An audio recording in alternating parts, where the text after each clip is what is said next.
This is what's so devastating. It goes back literally millions of years. Kids are not in adult supervised programs, they're on their own. That's absolutely crucial for developing independence. But in the 90s, we began locking them up, supervising them, saying we can never let you out alone. Puberty is this really important period of child development in which the brain is rewiring based on input it's getting. What we did in the early 2010s, how about if we give you a device which will take up all of your attention? And a lot of that attention is going to be to random weirdos on the internet who are selected by an algorithm because of how extreme their performance is as voted by other random weirdos on the internet. How about if we let that socialize you? That's the biggest single cause of the gigantic increases in anxiety, depression, self-harm, and suicide that are the characteristics of Gen Z. The most effective thing you could do to help your kid would be Jonathan Haidt, social psychologist at NYU. His book, The Anxious Generation, has been on the New York Times bestseller list for the past 4 weeks. 조너슨 하이트는 뉴욕대 교수이자 세계적인 사회 심리학자입니다. 그는 불안 세대를 통해 2010년대부터 청소년들의 우울증 및 불안이 급증하게 된 배경을 날카롭게 분석했고 이를 해결하기 위한 방법을 제시했는데 출간 즉시 아마존과 뉴욕타임스 베스트셀러에 오르며 세계적인 주목을 받고 있습니다. 그에 따르면 청소년 우울증 및 불안이 급증하게 된 주요 배경에는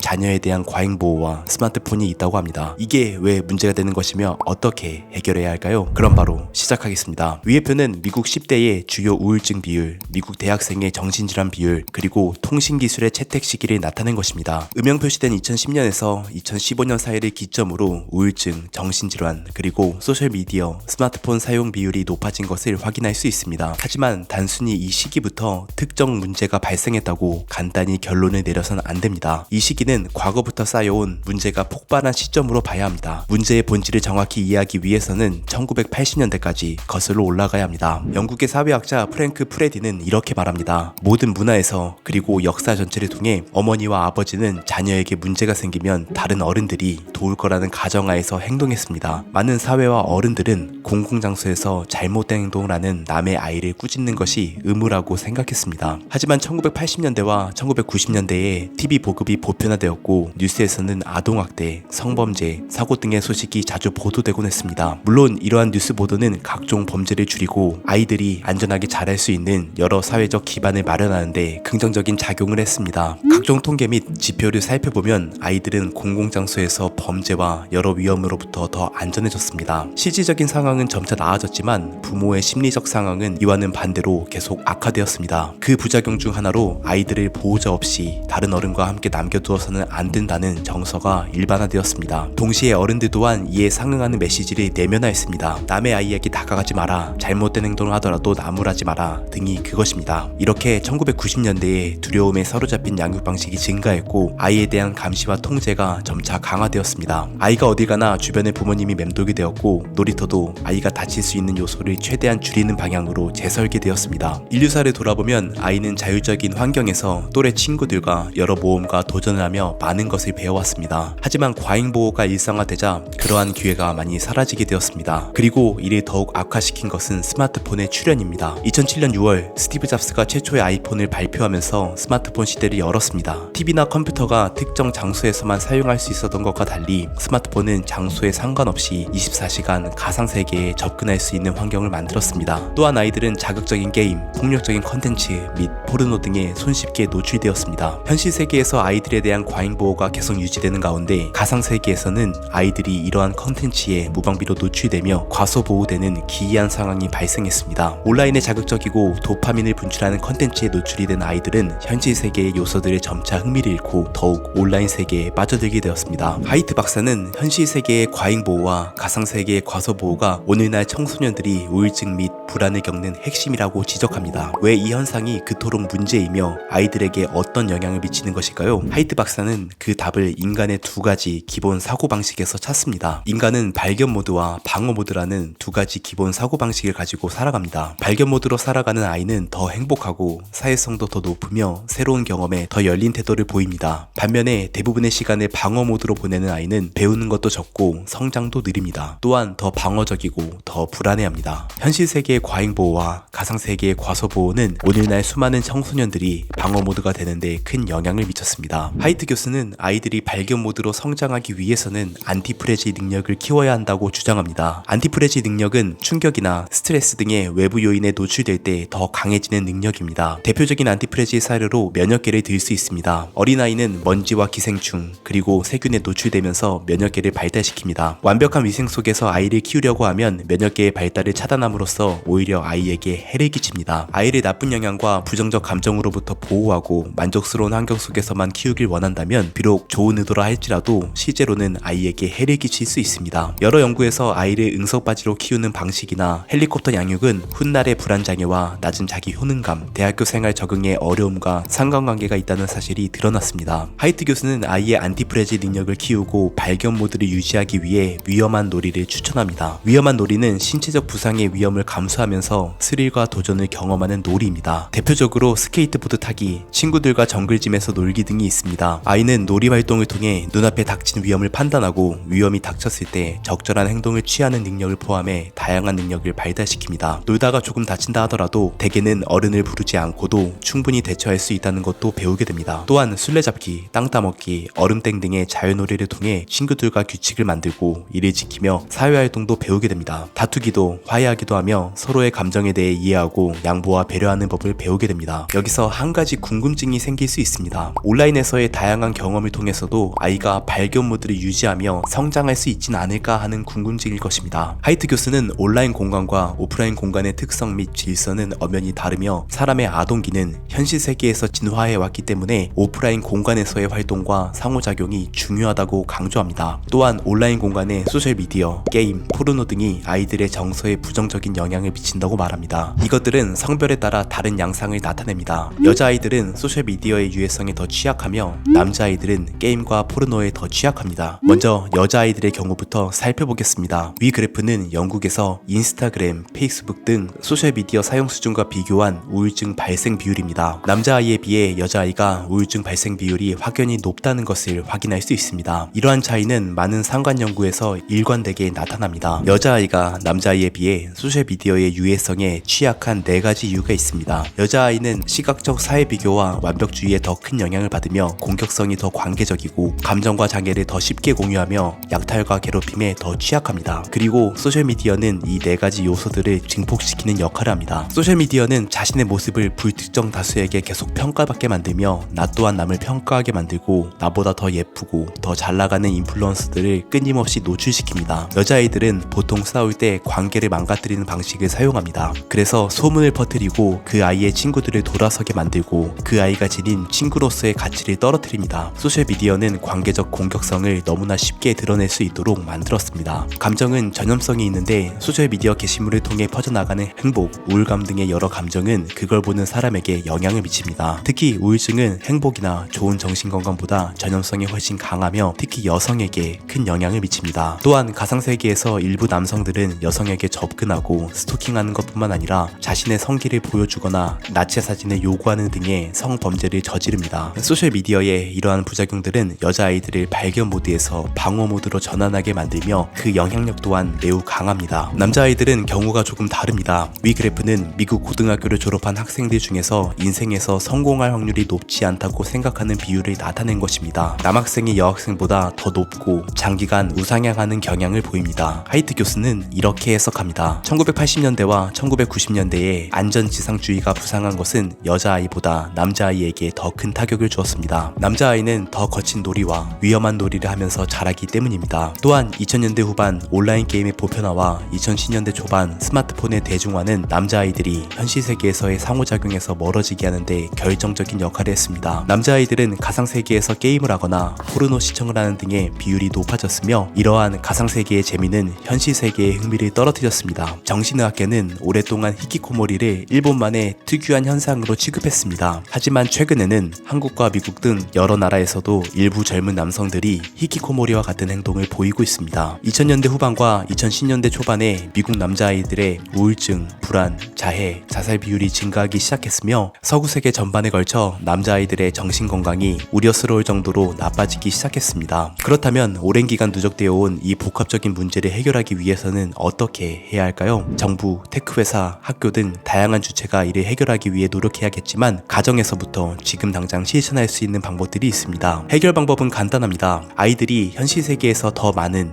그리고 더 나은 경험을 쌓게 하고 가상 세계에서 더 적은 하지만 더 나은 경험을 쌓게 하는 것입니다. 먼저 현실 세계부터 살펴보겠습니다. 위 그림은 표유류의 애착 체계를 나타낸 것입니다. 아기가 세상을 탐구하며 성장하기 위해서는 안전한 기반을 담당할 어른이 필요하며 보통 그 역할을 부모가 하게 됩니다. 아기가 기어다니기 시작하면서부터 여러 방법으로 탐구 활동을 수행하며 발견 모드를 발전시켜 나갑니다. 하지만 아기는 넘어지고 머리를 찢는 등의 사고를 경험합니다. 그 순간 방어 모드가 작동하면서 아기는 재빨리 안전한 기반으로 되돌아오거나 울기 시작합니다. 애착이 잘 형성된 아기는 대개 몇 초 또는 몇 분 만에 진정을 되찾고 발견 모드로 되돌아가 더 많은 학습을 향해 나아갑니다. 일정 시기가 되면 아이는 다른 아이들과의 자유놀이를 통해 많은 것을 배울 수 있습니다. 그 놀이에 다른 연령대의 아이들이 포함되면 학습이 더 심화되는데 자신의 현재 능력보다 조금 더 위에 있는 것을 시도할 때 최선의 학습이 일어나기 때문입니다. 나이가 더 많은 아이도 자신보다 어린 아이와의 상호작용을 통해 선생님이나 나이 많은 형제 역할을 하면서 배움을 얻을 수 있습니다. 초등학생이 되면 조금씩 독립심을 길러줄 필요가 있습니다. 아이 스스로 무언가를 해볼 수 있도록 간단한 심부름을 시키는 것도 좋습니다. 또한 친구들과 자유롭게 놀 수 있는 시간도 적절히 부여하는 게 좋습니다. 이 시기부터 동조 편향과 권위 편향이 강하게 작동하기 시작합니다. 사회학습에 대한 아동의 갈망이 매우 크다는 것을 감안하면 부모가 누구를 건강한 학습 모델로 삼아야 할지 그리고 아이가 어떻게 롤모델을 본받게 할지를 신중하게 결정해야 합니다. 중고등학생이 되면 자신이 쓸모가 있고 현실 세계 공동체와 연결되어 있다는 느낌을 갖도록 지원해 주어야 합니다. 이는 사회성과 정서 발달에 아주 중요합니다. 따라서 청소년이 성인 수준의 도전과 책임을 일부 감당하도록 적절히 훈련시킬 필요가 있습니다. 가정에서의 역할 분배는 가족 구성원으로서 자신의 역할이 필요하다는 것을 인지하게 만들어주기도 합니다. 자녀 스스로 자전거, 버스, 지하철, 열차 등을 타며 주변 세계의 경계를 확장시킬 필요가 있습니다. 친구들과 함께 떠나는 여행을 권장할 필요도 있습니다. 이외에도 다양한 체험 활동과 경험을 통해 자녀가 안전지대를 넘어서서 자신감이 넘치고 뛰어난 역량을 갖춘 사람으로 자라게 해야 합니다. 다음으로 가상세계를 살펴보겠습니다. 스마트폰과 태블릿, 컴퓨터, 텔레비전은 어린아이에게 적합하지 않습니다. 대다수 권위자들은 생후 2년 동안은 아이에게서 화면이 일상생활의 일부로 자리 잡는 것에 반대하고 6세 무렵까지 간간히 사용하게 하라고 권합니다. 초등학생이 되면 아이들은 학교에서 많은 것을 배우는데 화면 기반 활동이 중요한 역할을 할 수 있습니다. 부모는 자녀의 화면 기반 활동 총량을 제한할 필요가 있습니다. 일반적으로 화면 기반 레크레이션 활동은 하루에 2시간을 넘지 않도록 합니다. 물론 컨텐츠와 맥락 그리고 아이의 개인적 특성에 따라 달라질 수 있습니다. 특히 더 어린아이의 경우에는 컨텐츠가 교육적이어야 하고 기기는 아이의 침실 대신에 어른이 컨텐츠를 통제할 수 있는 공용 공간에서 사용하게 해야 합니다. 중고등학생이 되면 충동 억제 및 자기 통제력이 강화됩니다. 따라서 이 시기는 제약을 완화하는 시기가 되어야 합니다. 자녀에게 스마트폰을 줄 때는 적절한 통제가 필요하며 자녀는 그 범위 내에서 자율성을 누릴 수 있게 해야 합니다. 예컨대 스마트폰을 사용할 수 있는 시간 및 장소와 스마트폰을 사용할 수 없는 시간 및 장소에 대한 가족의 규칙을 세우는 것입니다. 특히 수면이 중요하므로 매일 밤 정해진 시간부터 침실에서 휴대폰을 사용하지 않도록 규칙을 만드는 것도 좋습니다. 이미 사회적으로 또 문화적으로 많은 변화가 진행되어 왔기 때문에 이를 바로잡기 위해서는 많은 노력이 필요할 것입니다. 하지만 자라나는 아이들이 다시금 발견 모드로 전환되고 밝고 긍정적으로 자랄 수 있다면 충분히 노력할 만한 가치 있는 도전이라고 생각합니다. 앞으로의 세대는 불안 세대가 아닌 안정 세대가 될 수 있도록 모두 각자의 자리에서 노력하시길 응원하겠습니다. 오늘 컨텐츠는 조너선 IT에 져서 불안 세대를 참고해 만들었습니다. 저자의 날카로운 분석과 풍부한 사례 그리고 육아에 도움이 될 만한 많은 정보들이 담겨 있습니다. 이 책을 읽으며 많은 깨달음을 얻었고 여러분에게도 많은 도움이 되리라고 생각합니다. 유튜브 컨텐츠의 기승전결을 뚜렷하게 만들기 위해 꼭 포함시키고 싶었으나 눈물을 머금고 편집한 내용도 많습니다. 보다 자세한 내용을 알고 싶다면 책을 꼭 읽어보시길 권해드립니다. 감사합니다. 좋아요와 댓글 및 구독은 영상 제작에 큰 힘이 됩니다.